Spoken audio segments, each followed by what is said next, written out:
जी, अस्सलाम वालेकुम वरहमतुल्लाहि वबरकातुहू। अपना नाम बताइए और मेरा नाम अमादुद्दीन है और मैं प्रोफेशन है मेडिकल स्टोर फार्मेसी है चलाता हूँ मैं। और मैं यहाँ कराची से 200 किलोमीटर दूर जामशोरो कोटरी से आया हूँ यहाँ। मैं डॉक्टर जाकिर नायक का बहुत बड़ा फ़ैन हूँ। मैं 15 साल से इनको सुन रहा हूँ। जी सवाल बताइए प्लीज। हाँ, सवाल ये है मेरा कि हमारे कुरान की आयत है अल-राशी वल मुर्तशी किलाहुमा फिन्नार, रिश्वत देने वाला और रिश्वत देने वाला दोनों जहन्नमी हैं। तो हमारे मुल्क पाकिस्तान में काफ़ी इदारे हैं, मैं इदारे का नाम लेना नहीं चाहता, और हिंदुस्तान में भी होंगे और मवाली मुल्क में भी रिश्वत देते होंगे। तो हमारे मुल्क में यहाँ बहुत एक छोटी सी काम की वजह से रिश्वत देना पड़ जाता है, ना चाहते हुए भी। तो फिर इसके लिए हमें क्या करिए? दोषी कौन है फिर, हम या जो जिसको दे रहे हैं वो? भाई साहब ने कोई कुछ चीज़ अरबी में कही और कहा कुरान में लिखा रिश्वत देने वाला और रिश्वत लेने वाला जहन्नम में। मैं इसी कोई कुरान मजीद की आयत नहीं जानता, हदीस में लिखा हुआ है। कुरान मजीद में जहाँ लिखा है रिश्वत हराम है वो सूरह बकरा है, सूरह नंबर 2 आयत नंबर 188। अल्लाह ताला फरमाते डोंट यूज योर वेल्थ, आप अपनी दौलत का इस्तेमाल मत करो हाकिम जज को अपने जजमेंट से तब्दील करने के लिए ताकि आप दूसरे लोग की दौलत खा सके। Do not use your wealth as a bait for जजेस in order to eat other people's wealth. ये कुरान की आयत है, सूरह बकरा सूरह 2 आयत नंबर 188। ये जो बोले रिश्वत लेने वाला देने वाला नार में है, हदीस है, कुरान की आयत नहीं। जी सॉरी सर। आप समझे ना? जी सर। तो अरबी में आपने क्या बोला मैं समझा नहीं। हदीस में आता है, कुरान में भी रिश्वत हराम है, हदीस में भी आता है, लेकिन ये हदीस में कहा नहीं निकलेगा नार में जाएंगे। ये लिखा है कि आप अपनी दौलत को इस्तेमाल मत करो जज को बेट देने के लिए, रिश्वत देने के लिए, बेट रिश्वत देने के लिए, ताकि आप दूसरे की दौलत हजम कर सके। सूरह बकरा सूरह नंबर 2 आयत नंबर 188 188। आपका सवाल था क्या रिश्वत देने वाला गलत क्या रिश्वत लेने वाला गलत? ये सवाल था आपका। जी सर। दोनों? जी सर। दोनों गलत, लेने वाला भी गलत देने वाला भी गलत। बहुत मजबूरी होता है कि इस वजह से देना पड़ जाता है सर, वरना काम नहीं होता। छोड़ दो काम को। आमतौर के ऊपर रिश्वत देना हराम है, लेकिन ये आयत का आप मुताला करेंगे तो कई उलमा कहते हैं इसमें लिखा है आप रिश्वत मत दो अगर आप किसका माल हड़प कर सके, तो कुछ रिश्वत जायज है। कुछ मिसाल के तौर पे आपका लाइसेंस नहीं बन रहा है और आप जानते हैं मैं गाड़ी चलाना जानता हूं, ये हर टाइम मुझे फेल करता है। जी सर। उसके पहले मिसाल दूंगा, मैं पहली बार जब पाकिस्तान आया था 1991 में 1991 में आया था मैं, तो मेरे पास बहुत लगे था, किताबें थे, कुरान थी, तो मैं ट्रेन में चढ़ा, ओवरवेट था, तो टीसी आता है, टिकट। उस टाइम तो कौन जाकिर नायक को जानता ही नहीं था, आज तो माशाअल्लाह जाऊंगा तो सब पहचानेंगे। उस टाइम कौन जानता ही नहीं था, टिकट ये क्या है, वजन करो ज्यादा हो गया। तो कूली मुझे बोला भाई साहब। जी सर। कूली ने बोला भाई साहब मुझे 50 रुपया दे दो मैं पास कराऊंगा। मैं बोला रिश्वत गलत है। तो वो टिकट वाले ने मुझे अंदर लेके गया, मैंने मेरी दावती काम शुरू किया। बाहर निकले, वो उसने कहा, वो टिकट कलेक्टर ने, एक शर्त पे आपको छोड़ूंगा, आपको मेरे साथ चाय पीना पड़ेगा। तो मैं बोला ठीक है। बाहर निकला चाय पी के, वो टिकट वाला कितना पैसा दिए? 100 रुपया दिए ना? नहीं दिया। कितना दिए? नहीं दिया। झूठ क्यों बोलता है? उसको यकीन ही नहीं कि टिकट वाला बिना पैसे मुझे छोड़ेगा, इतनी रिश्वत है यहाँ। आप समझे? जी सर। वो तो मुझे जानता ही नहीं था मैं डॉक्टर जाकिर नाइक हूं, बराबर ना? कितना पैसा दिया? नहीं दिया। कितना दिया? बोलो ना साहब। 200 रुपया दिया? नहीं दिया। बोलो ना साहब। झूठ क्यों बोलता है? मुझे झूठ बोलते अने सब पाकिस्तान को 100% पता है कि रिश्वत के बिना छोड़ेगा नहीं, लेकिन अल्लाह की जब मदद रहती है तो छूट सकता है। समझे अपना? मेरे पास कुरान की किताब थे, तर्जुमा थे, बांटने के लिए लेके आया था, समझे ना? तो ये गलत फहमी कि रिश्वत के बिना काम नहीं होता है। माशाल्लाह मैं तो रिश्वत देता ही नहीं हूं, लेकिन उलमा क्या कहते हैं कि अगर वो रिश्वत से आप दूसरे का हक नहीं मारते तो इजाजत है, मिसाल के तौर पे आपको लाइसेंस, गाड़ी का लाइसेंस है, आप गाड़ी चलाना जानते हैं, तो ये भाई रिश्वत दे के छोड़ेगा नहीं। आप रिश्वत देते तो आप गुनहगार नहीं, लेने वाला गुनहगार। सर यही पूछना था। लेकिन ये बहुत कम मौके से, बहुत कम। ओवरवेट के रिश्वत दूंगा तो मैं गुनहगार, क्योंकि मेरी गलती है। आप समझे ना? जी सर। अगर ओवरवेट को टिकट कलेक्टर में रिश्वत दिया, मैं क्या करूंगा? 500 दंड भरूंगा। मजबूरी क्या है भाई? ओवरवेट क्यों लेके गए आप? क्यों लेके गए? अभी आपको मिसाल दूंगा। मैं आ रहा था, हमारा 1000 किलो था। पीआई के मैंने सीईओ से बात किया, नाम नहीं लेता हूं। कौन? सीईओ, कंट्री मैनेजर से बात किया। डॉक्टर साहब आपके लिए कुछ भी करूंगा। मैं बोला ठीक है भाई। 6 लोग जा रहे थे। मैंने बोला भाई 500-600 किलो ज्यादा है। हाँ हाँ डरो मत, मुझे 50% डिस्काउंट दूंगा। मैं बोला भाई 50% डिस्काउंट के बदले में और 4 लोग को लेके आऊं, और सस्ता पड़ेगा ना। बोला देने का तो फ्री दे, मतलब मत दे। ठुकरा दिया मैंने। Pi Pakistan airline. अरे इंडियन में कोई भी गैर मुस्लिम मुझे देखेगा तो फ्री में छोड़ेगा। ये है इंडिया। गैर मुस्लिम डॉक्टर जाकिर नाइक को देखेगा, 1000 किलो 2000 किलो छोड़ देता है। ये पाकिस्तान है। गवर्नमेंट का गेस्ट हूं मैं। मेरे वीजा पे लिखा स्टेट गेस्ट, और आपका सीईओ पाकिस्तान का बोलता है 50% डिस्काउंट देगा। चार्ज कर रहे 110 रिंगेट 1 किलो का।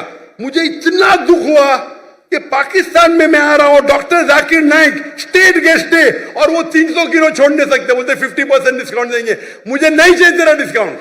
मैंने 6 लोग और लेके आया, मेरा सामान लेके आया। सच बोलने को मुझे दुख होता है, बट ये पाकिस्तान का हाल। इंडिया में वो हिंदू मुझे देखेगा, डॉक्टर साहब है, जो भी कहेंगे सच कहेंगे, सच के सिवा कुछ नहीं कहेंगे। ये इंडिया है। आज के तारीख में भी मोदी गलत है, इंडियन नहीं। इंडिया गलत नहीं है, मोदी गलत है। मोदी आज है, कल नहीं रहेगा। जो इज्जत मुझे इंडिया में मिलती है, पाकिस्तान के लोग चाहते, मुझे ये कहता हूं मैं, चाहते पाकिस्तान के लोग मुझे। नारे तकबीर, अल्लाह, जाकिर नाइक से रिश्ता क्या? ला इलाहा इल्लल्लाह। जब हम दावत करते हैं ना इंडिया में, हिंदू लोग मेरे पांव छूते। मैं बोले भाई गलत है, भाई हराम है। बोलते डॉक्टर जाकिर नाइक की बैग नहीं खोलेंगे हम। इतने जगह में इंडिया से घूमा, 50 लोग को लेके गया, कभी ओवरवेट दिया ही नहीं मैंने। हिंदू लोग बोलते भाई ये तो भाई भगवान का आदमी है, मैनेजर है मैनेजर। यहां तो मैं सीईओ से बात करता है, अरे डॉक्टर साहब मैं आपका फैन हूं। ये हाल है, ये हाल है हमारे देश का। एक स्टेट गेस्ट आ रहा है, शूटिंग करने के लिए सामान लेके आ रहा है। इतनी अफसोस की बात है। पैसा कुछ नहीं है भाई, अफसोस होता है कि ये हाल है हमारे देश का, पाकिस्तान का, जिसको मैं दिल से चाहता हूं। मैं अगर हिंदुस्तान की हिजरत किया वो सिर्फ मोदी की वजह से।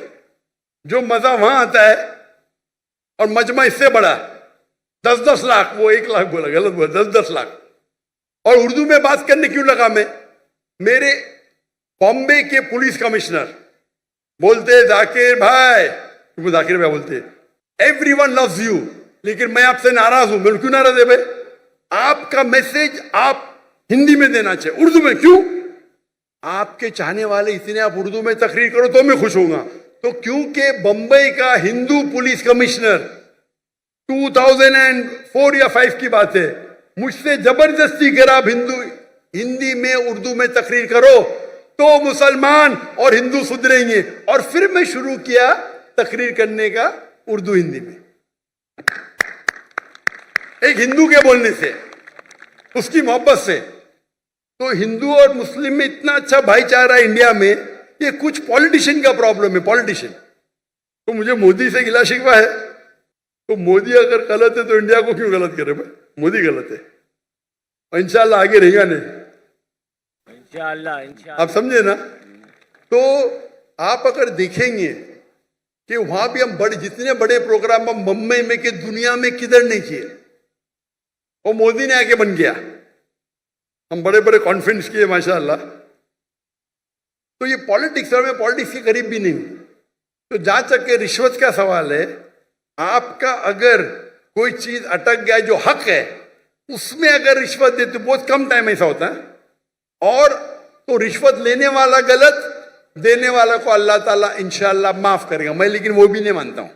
लेकिन अक्सर इंडिया में, पाकिस्तान में जानता नहीं हूं मैं, इंडिया में मैं कहता हूं क्या करप्शन है।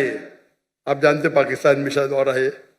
कोई भी मुस्लिम अगर 2 लाख रुपए से ज्यादा कमाता है और धंधा करता है, 95% वो हराम करता है, रिश्वत देता है।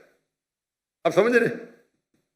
रिश्वत के बिना गाड़ी चलेंगी ही नहीं। रियल एस्टेट के अंदर इंडिया में रिश्वत हो तो मेरे बहुत से धंधे माशाल्लाह, कोई भी धंधे में रिश्वत देता नहीं हूं मैं, कोई धंधा करता ही नहीं।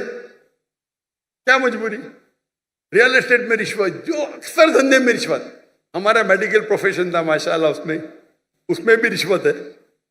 अगर मैं रिश्वत दूंगा तो 5 गुना ज्यादा कमाऊंगा। अरे अल्लाह ताला झोली में डालता है तो क्या रिश्वत देना? पैसे की मोहब्बत ही क्या? तो अक्सर लेकिन जितने रिश्वत होते हैं धंधे वाले, बिजनेस के, ये 95% हराम है।